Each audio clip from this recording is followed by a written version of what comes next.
Hello and welcome to I Talk to Ghosts, the podcast that will keep you company no matter where you are. I'm your haunted host, Jennifer, a spirit medium and a teller of ghost stories. Tonight, dear listener, I want to ramp up the ghost stories and the chills. So tonight I have found for you stories of ghosts that follow you home. You can never be too careful out there. Also, later this evening, I have a new in-studio spirit reading for you with my podcast guest, so you can see directly how I work as a medium and if I'm the right medium for you. Every medium works differently, and this is why I love to share my readings on the podcast, so you can kind of get to know me and how I work, really get a feeling, am I the right medium for you? Is this the right time for a reading for you? If it is, I'll give you information later on in the podcast as to how to book your own reading with me. Also later, I'm going to wander over to my seance table for a message from the spirits. You may be getting a message already tonight from a loved one who has passed on. I open up this space for a spirit to come through for someone listening to the podcast. And since you're here, this message could be for you. That's later on in the podcast. But first, let's have a little bit of spooky fun. The ghosts are ready to follow you anywhere.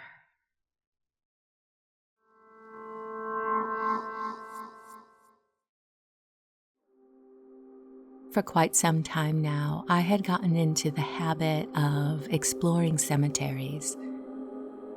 I find I enjoy the time alone there. It's very calming and relaxing.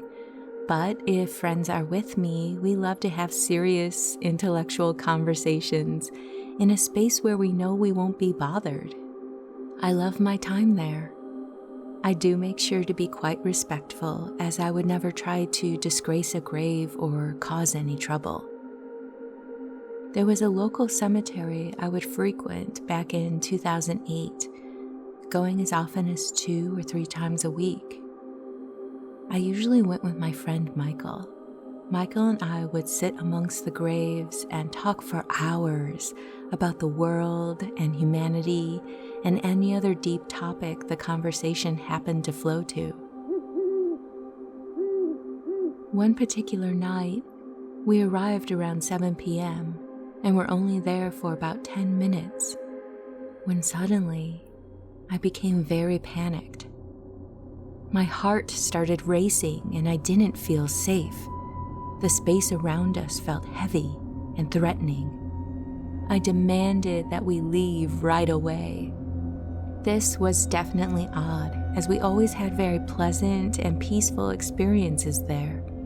And Michael was confused as to why I needed to leave so badly. I couldn't explain it, but I knew we were no longer welcomed. We immediately left and later talked about my sudden fear and what we thought could have caused it. But we didn't have any answers. The next day, I went to work, and things started to get weird. For the next few days, I had a distinct sensation that I was being followed everywhere, to the break room, to the restroom, to my desk. Every time I was traveling about, I had this strong urge to look behind me, again and again.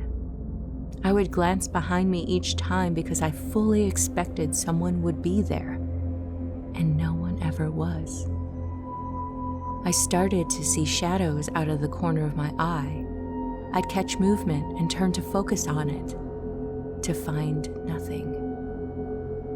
On 2 occasions, my chair would be pushed quite strongly from behind, shoving me into my desk. This would happen when I was the only one in the room. I would have thought I was losing my mind, except then things started happening in front of other people. Coworkers witnessed pens and papers and basically anything on my desk getting shoved off and fall to the floor. There was even a joke going around the office that I was haunted. As much as it worried me, at least I had witnesses, so I knew I wasn't just imagining this. The last straw came about 2.5 weeks after my encounter at the cemetery. It was around 10:30 at night, and I was lying in my bed with the lights off, texting with friends. My door was open because my cat usually would come into my room at night. I was actually waiting for a friend to pick me up that evening, but as I waited, I was starting to fall asleep. I was rudely awakened by my mattress shaking violently towards the end of my bed. I assumed it was my cat, but quickly realized it was not. I can tell you, I have never run out of my house so fast before. After that night, I knew I had to do something. I was afraid to go home, but I also knew it could easily follow me anywhere. I needed to treat this seriously, and I asked for it to leave me alone, and that I didn't mean any harm or disrespect by entering the cemetery. Amazingly enough, it worked, and I haven't had any activity since. I learned a lesson, though, that sometimes hanging out in cemeteries or any place that is generally more spiritually active might not be the best idea.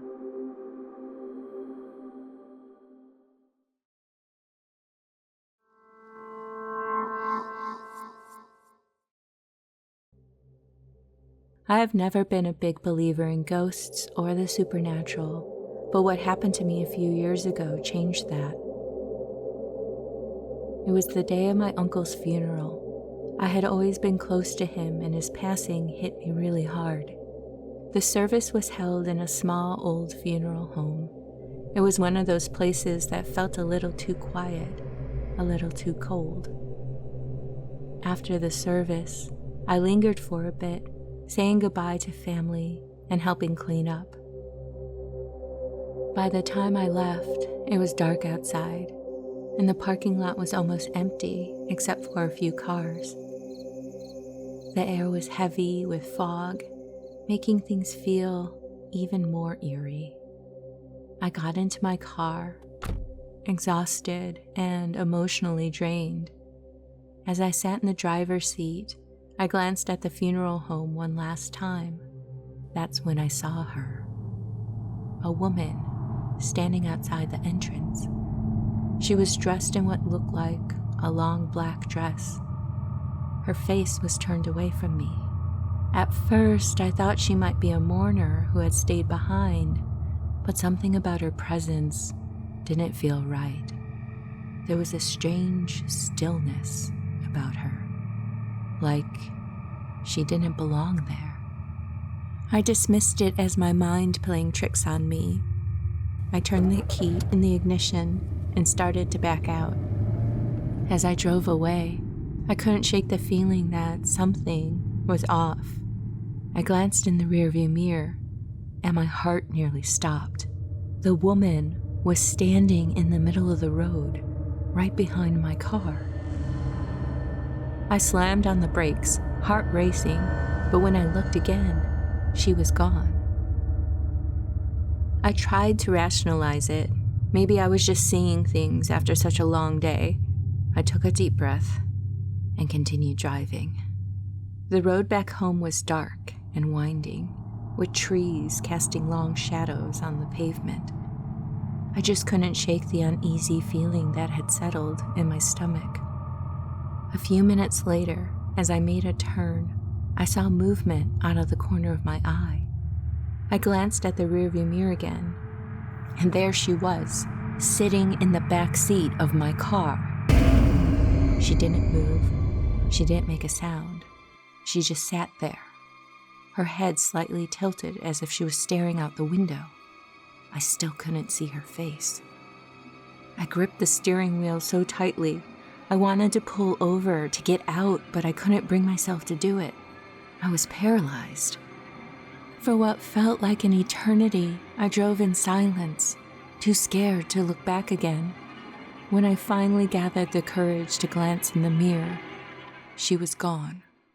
The seat was empty, as if she had never been there at all. I sped the rest of the way home, heart pounding. When I pulled into the driveway, I jumped out of the car and bolted into the house, locking the door behind me. That night, I barely slept. To this day, I can't explain what happened. I don't know if she was real or if it was just my exhausted mind after such an emotional day. But I haven't gone near that funeral home again. And every time I get into my car at night, I can't help but check the back seat just to make sure I'm alone.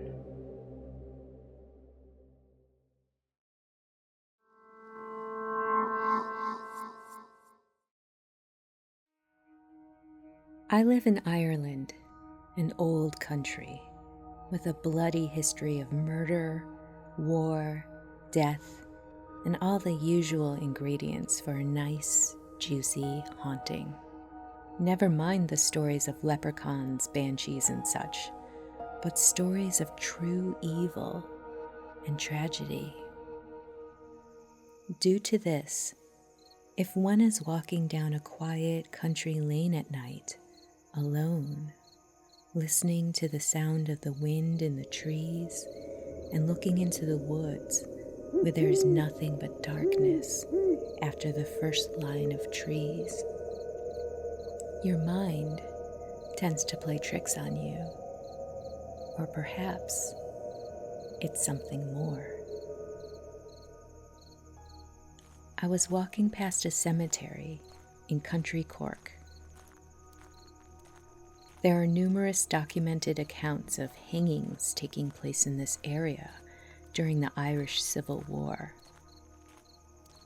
This knowledge and the fact that it was a little after midnight did not set my mind at ease. But I was nearly home, so I didn't feel too much like a frightened child. The worst part of this road occurs at the bend that is just past the graveyard. Walking past this, I felt a chill at the back of my neck, just like in the movies. I swear I felt every teeny hair stand up on the back of my neck.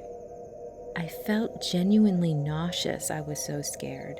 So I increased my walking pace, and then I was pushed.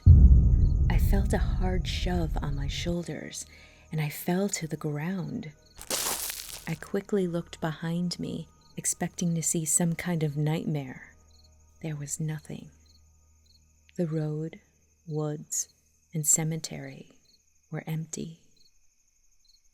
I tried to laugh at myself, get up, brushed myself off, walked on, and cursed myself for being so foolish. As far as I was concerned, I had tripped. I mean, there are no such things as ghosts, are there? And then I was pushed to the ground again. After that, I got up and ran all the way home. Sure, it could have been kids messing with me, but it was reasonably bright due to the moon being out. I just know one thing is for sure. I'm glad I didn't look behind me a second time.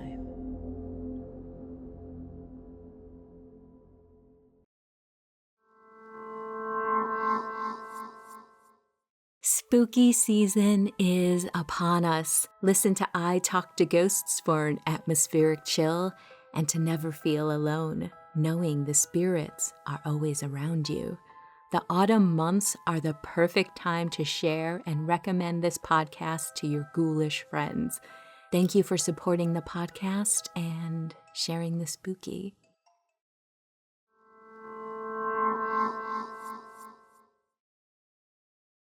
Hello and welcome back to I Talk to Ghosts. My guest this evening is Martina. Martina, welcome to the podcast. How are you doing this evening? I'm doing fantastic. Thank you, Jennifer. So lovely to be here with you. It's lovely to be here with you. I said before I hit that record button that you just have really great energy, and I just really appreciate that. So thank you for reaching out for a reading, and I really just want to jump in. there's a lot of jovialness coming through. When I opened the space before we met, sometimes to orient myself to what I'm doing and open the space, I'll do like tapping exercises. Mm-hmm. And while I was doing that, someone showed up and they're like, "What are you doing?" And they just thought it was hilarious. And I'm like, "I'm doing my tapping exercise." And I started laughing too. And I'm like, okay, you just have a wonderful sense of humor. This feels like father, grandfather energy coming through. And he just feels like the type of person who, good-natured, happy, positive. Not to say he didn't have worries in life, but humor was important to him. Does this feel right to you? Yes, it does. Okay. Now, with him,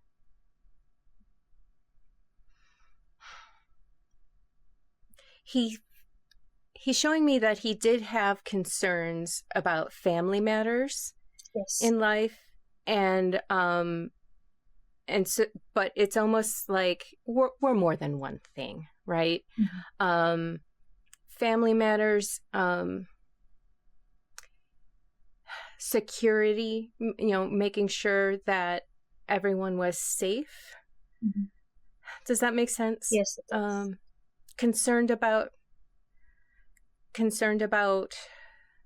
family and making sure, where is everyone? Is everyone okay? I feel like this was a bit of a worry for him. I kind of see him with his hand on his head, thinking about it a lot. But his soul, his personality was very warm and jovial. He loved to laugh. I wouldn't be surprised if there was a bit of a prankster to him. Can I ask you if there was a joke about being on the roof or something about the roof? Does that make sense? Not right now. There is a joke about the roof, but it's on the other side of the family. Oh, it's on the other side of the family. Yeah, so maybe it's the other grandfather, which I've never met. What's that story? Now I'm just curious. There was a story about my dad and uncle disassembling a manure carriage and rebuilding it on a roof. So, wow. They were kids. There were these spinsters, and they had taken apart their carriage, and they carried it to the roof, and they rebuilt it on the roof so that when they woke up in the morning, their carriage was on the roof. So, that's awesome. That's the only roof story I can think of. Yeah. I think what happens sometimes is when something snags my attention, obviously there's more than one person around you and connected with you. So they'll use that opportunity to come right in and like pipe up and say something, and I feel like your grandfather can appreciate that story. You know what I mean? Yeah. Because it felt like, it just felt like there's multiple layers here and things going on. I would, because your grandfather came in first, I do want to try and focus on him. Okay. At least right now. Yeah. Working with his hands, and did he build or do woodwork? What is very, very close, very close. He was a welder. A welder. But he used to build furniture, metal furniture. Okay. Yeah. So with the welding. Yeah. I don't know anything about welding. Did that involve, did it make the room hot? I'm guessing it would. I don't know. He was working in a factory, so Okay. I'm assuming it would have been very hot. Yes.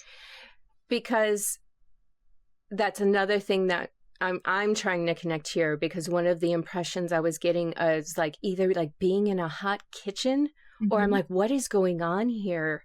Where did someone work where it was hot? Yeah. But maybe that's just the way my brain was interpreting, because obviously with welding, you have some kind of heating element, but I have no frame of reference really with welding. So it's like, oh, why is it so hot? Like I'm in an oven type of situation. Interesting. Okay. It feels like he really liked gatherings. Yeah. Like everything should be celebrated. Yes. Like I'm almost hearing him clapping. Like it's, it's time to party. It's like, get the party, get the party, get the party. He was very much active with his community. Later on in life, not so much, but throughout his life, yes, parties were like massive. Okay.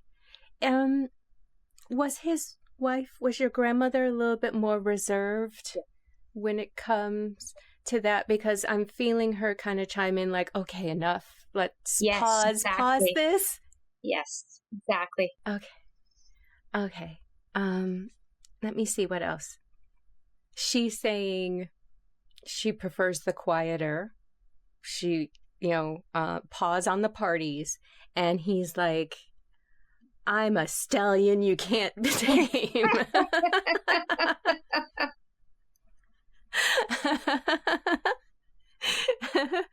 I was seeing like playing cards. Did she like quieter things like that? Like either like word puzzles or just playing solitaire or something like that? We used to do a lot of like game nights with her. Mm-hmm. And with my grandfather as well, like when we were kids. But yeah, she liked to play games, and she liked more quiet family types of things. Yeah, that makes sense. Okay, let me see if she wants to. It feels like they had a lot in common, though. They're like two peas in a pod. Financial movements seems to be a big motivation there. Yeah.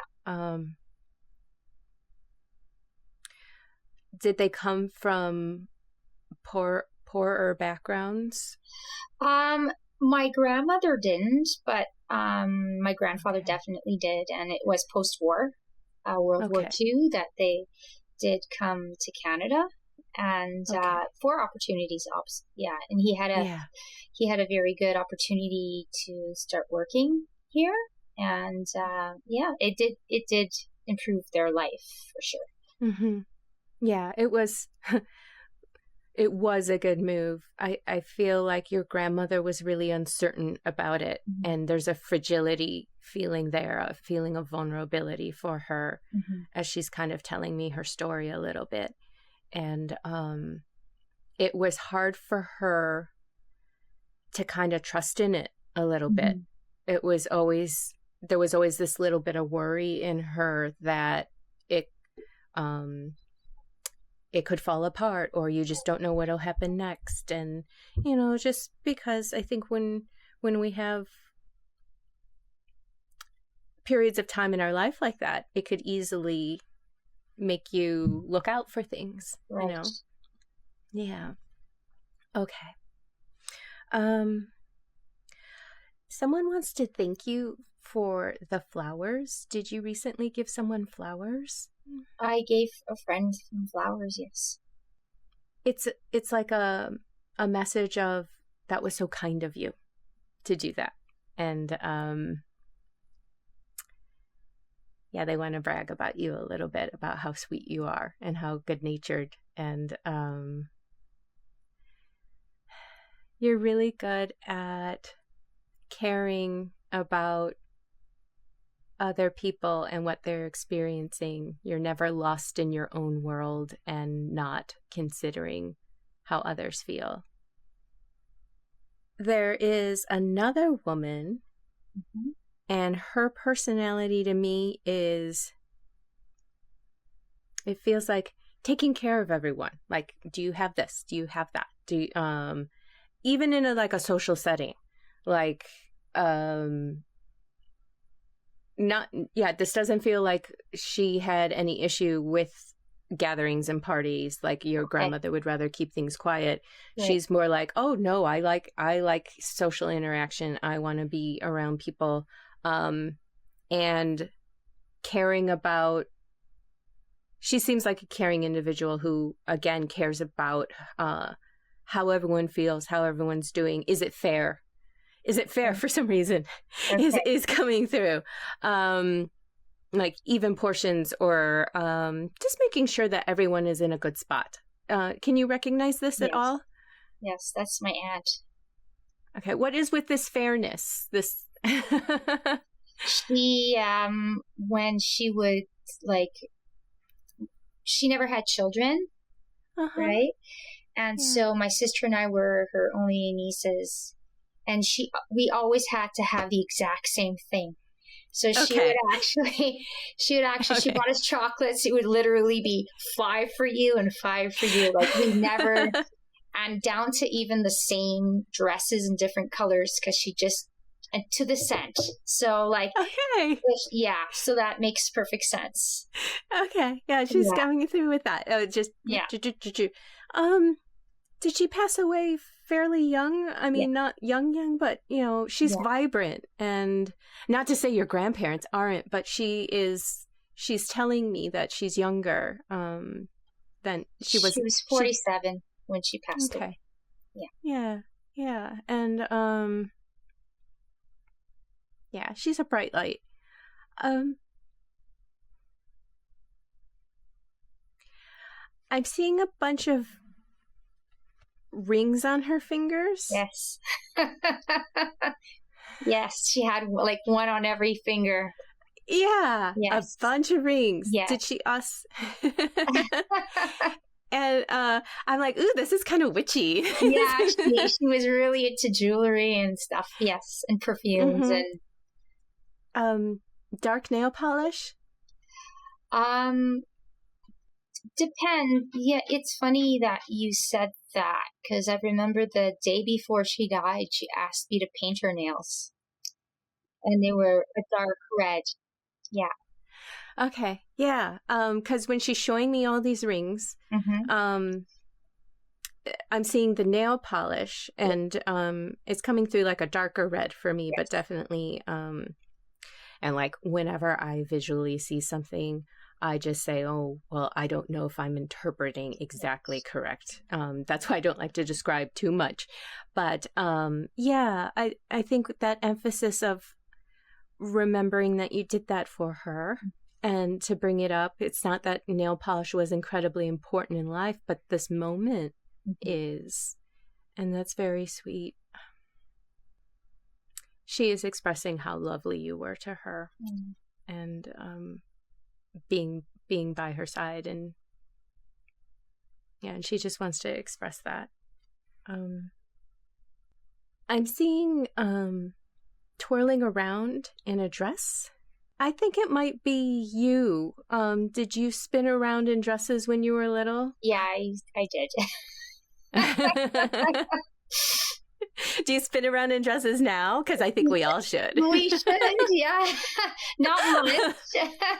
But I used to do that as a little girl. I loved to do that. And she's bringing up someone being a bit of a fraidy cat. I don't know if it's her who doesn't like scary movies or something, but like not into the ghosts and the scary movies and stuff. Does that make sense? She wasn't into that stuff much. No, it freaked her out. It did. Yeah. Yeah. She's like, no, none of that. Yeah. She and my mom had a lot of experiences as children, and she would turn like ghost white when any of those stories were repeated. Like she didn't like that stuff at all. Yeah. Yeah. Yeah. It's the feeling of that is coming up of, I don't want to be scared. Yeah. Don't talk about, don't show it to me. Exactly. Even, we can be funny sometimes about like if we know someone doesn't like something, how it's like, oh, look at this, and that's the sort of thing. It's like, no, she would never appreciate that. That it just wasn't, you don't do that, No, she didn't like it. I get the feeling she didn't even like balloons. Like if a balloon popped, it would have. Yes, that's true. Yeah. Mm-hmm. Because she's like, it wasn't just that, it's balloons. Yeah. Let me see if she is expressing that she wants you to have adventures. She wishes she could have traveled more, seen more, experienced more, and this was just it feels like this was a passion in her that she wants to convey to you, like, oh, if I could have seen things, you know what I mean? So if you have any means or opportunity to just, even if it's just I'm going to check out this new part of town, or oh, there's a new restaurant, something like that. She just wants to kind of pass that along to you. Don't look out the window, go outside. Do things and experience things. Okay. Do you have any questions for me? Is there anything you were hoping to have answered, or was there anyone else you were hoping would come through for you tonight? Actually, just those three. I was hoping those three would come through. They were they were husband, wife, and daughter. Oh, okay. Yeah. Wow, they are very much together and still connected to you. And do you have some of your aunt's jewelry? I do. I actually have this bracelet of hers with like a gazillion charms on it. It's like all blingy and it's got all different charms. She would collect charms and yeah. Yes, I do. She's like, wear that and go out. Well, I do have a couple messages that I wrote down for you from the collective. It is about decisions. If you feel that you're just not quite sure in what to do going forward, just keep this in mind, that honestly you're going to be guided by faith, and faith can mean a lot of things to a lot of different people, but be guided by faith. And they're saying to dedicate yourself. Your grandfather feels very dedicated as a person, and they're all kind of chiming in and saying, when you set your mind to something and really dedicate yourself to it, you are going to benefit from it. Okay. So just put that in there with the decision-making process, or when you're thinking about commitments and things like that. Right. And yes, never let criticism or negativity externally ever hold you back. Like if you are thinking about doing something and then you hear some voice in your head that's like, oh, so and so, or how will this be received, that sort of thing. Right. Okay. Don't even let that sway you. Okay. Because it's great that you care about other people's, how they feel and what they think, but ultimately it's your life and it's your decisions. So don't let that little preemptive voice in your head ever tell you to not do something that your heart really wants you to do. Right. Okay. Does that make sense? That makes a lot of sense, actually. It does. It does. Because I've taken a step forward in that direction. So good. That's like confirmation that I'm doing the right thing. Yes, absolutely. Yeah. And usually the reception isn't as bad as we think it's going to be. Right. I think that we like to preload our worries and then they feel bigger than they are. But even so, you can handle it, and plus the satisfaction of stepping forward and being successful is just going to outweigh everything. Okay. All right. Well, thank you so much. Thank you. Your family is just a hoot. They are just lovely. And it's so great to spend time with you as well. Before we leave, can I ask you if you have a personal ghost story you'd like to share? Sure, yeah, I'd love to. Listener ghost story. It was a Saturday afternoon. I was with my mom and her best friend, who I call Aunt. And 3 of us were sitting, we're chatting, the usual thing. And my mom said, I'm going to go downstairs and I'm going to switch a load of laundry. So we continued talking. We were waiting for her to come back when suddenly she starts to scream. And so we ran to the staircase, but it felt as if there was a wall there and we couldn't go down the stairs. And my mother's like, oh my goodness, there's a man in here. There's a man in here. And he's tall and he's dressed in black. It was like a hat man, right? That she'd seen. And we could just hear her voice. And she's like, he's not leaving. I can't move. I can't move. I can't move. And we couldn't move either. It was the craziest thing. And suddenly he disappeared. And as soon as he disappeared, we basically plummeted down the stairs. She came running out of the room and we were like, what was that? And it was right in the middle of the day.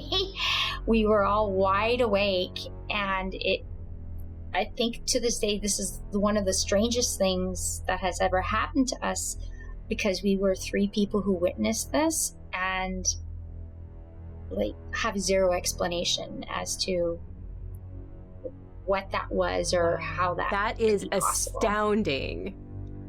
Yeah. Yes, it was. How long do you feel like this lasted? I just want to ask you a ton of questions. It felt forever, right? It felt like it was going on forever, but it was probably quite fast, probably like a matter of 5 minutes or so. And the funny thing is that particular house that we lived in, we had a lot going on in that house, a lot of spiritual activity, and then just the usual fleeting things at the corner of your eye or these types of things, right? But that was the most manifested in your face type of experience. That after that, my mom, she actually had the house exorcised. She was so freaked out, and things got better in the home. After a few months after they had come in and they had done what they had to do. But that was my aunt or my mom's best friend. She was always been on the fence with these things. But now when my mom says something, when something comes to my mom, she believes everything that she said. Well, she knows what she's talking about. I've seen and I've experienced these things firsthand with her. Wow. This stuff is real, right? So what was it? I have no idea. Was it? It's bizarre. Did she ever describe it was it like a black shadow, like they describe the Hitman as being? Yes. Very tall with a top hat, a long cloak, and type of thing. A lot of times when there are Hatman appearances, it coincides with either turmoil in the house or stress. Do you remember at that time if anything of that nature just happened to be going on, or was this a completely independent, random we had visitation? A lot of turmoil going on in that house, and on several occasions my parents wanted to sell it and tried to sell it, and weird things would happen, they couldn't get rid of it, right? And there was just problems after problems after problems. It was a very heavy place, and they lived there a very long time. I was 8 when we moved into the house, and my parents moved out. I think my son was already a year old, so shortly after my grandfather passed away, the one that came through tonight. Okay. And then they sold it and they moved. But it was something else growing up in that home. Yeah. I think that a lot of people would say, well, I would immediately leave. That's it. That's the end of it. And they stayed for years and years. And you said that they had issues. They couldn't sell it. Detach from this house. Exactly. It's like it wouldn't let them go, right? It's kind of weird. Well, I'm glad that the house blessing seemed to have helped, and because that kind of situation just can be so oppressive. And it's like, is the human turmoil influencing the energy, or is the energy influencing the human turmoil, or is it back and forth? It's just so hard to tell sometimes when all those things blend together. And wow yeah, that that's the most intense one. I can never forget it. I told my own Hat Man experience on the podcast in the past, and it coincided with a really bad day that I had, and sure enough, there he was that night. And it's like, I forget, it's pretty early in the podcast. I think it's an episode about shadow people. Okay, yes, I think I remember. Yes. But hearing that story and thinking about my own experience, I feel like everyone is like, nope, we don't need that. We don't need that. Oh, my sister used to see him as a child. Oh, wow. Okay. Regularly, and like a very young child, under 4. And she used to scream, and she used to say that she'd call him the Shadow Man, right? So I, luckily haven't. I shouldn't say anything. Right. It's like we're done talking about this. No. Oh, well, Martina, thank you so much. This has been wonderful. Incredibly spooky story. Lovely, wonderful experience with your family. We covered all the bases this evening. Thank you so much. Thank you so much.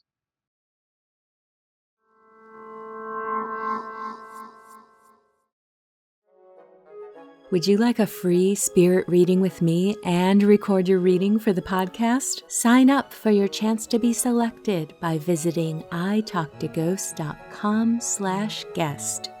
And as an added bonus, if you don't want to leave your reading up to chance, I'll let you in on a secret. There's a discount offer to book a private session with me, so you can book a date and time for certain.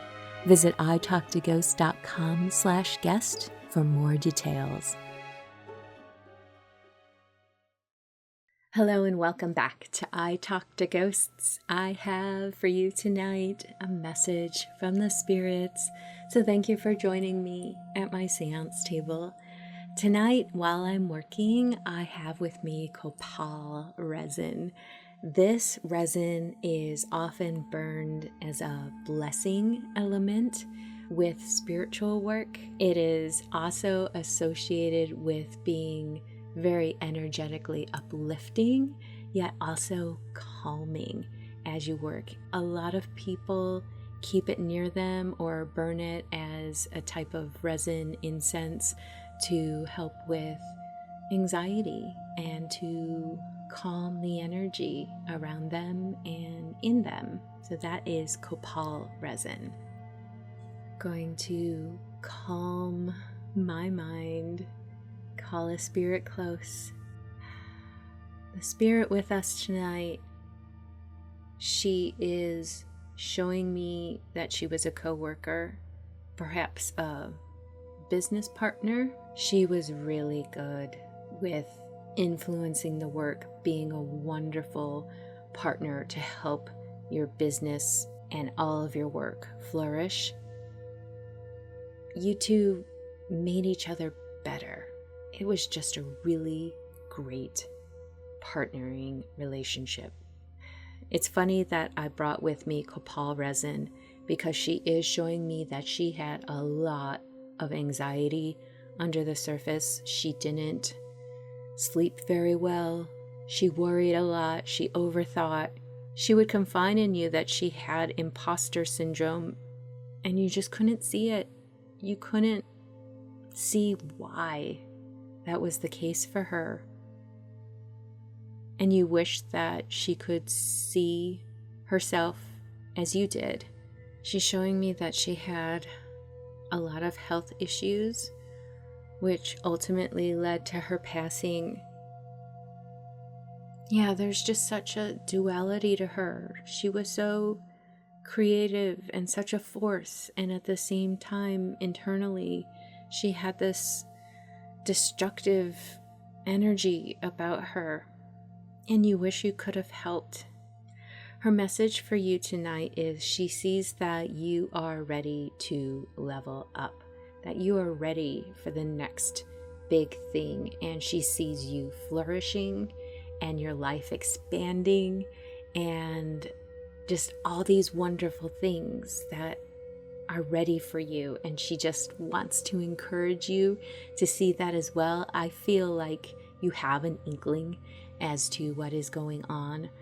So let this be your sign, let this be your message that you are ready, and just step forward and claim it and celebrate it and love it. I don't say this enough. I'm sorry for your loss. I'm sorry that you lost this friend. Please know that she's still with you and you are connected. And I hope these messages find you well and do offer encouragement and really help nudge you into this next phase of your life, because it's going to be positive and good. If this message resonates for you, please reach out. As always, I would love to hear from you. Thank you. And with that, dear listener, we've reached the end of this episode of I Talk to Ghosts. I hope you've enjoyed my spirit work that I shared with you this evening, as well as those chilling stories of ghosts that followed people. Have you ever felt that a ghost just wasn't done with an encounter with you and ended up following you somewhere to your home or in your car? Whatever the story, I would love to hear it. So please reach out. In the meantime, wherever you wander off to in this world or the next, just remember, come back and visit with me. Have a lovely evening and good night.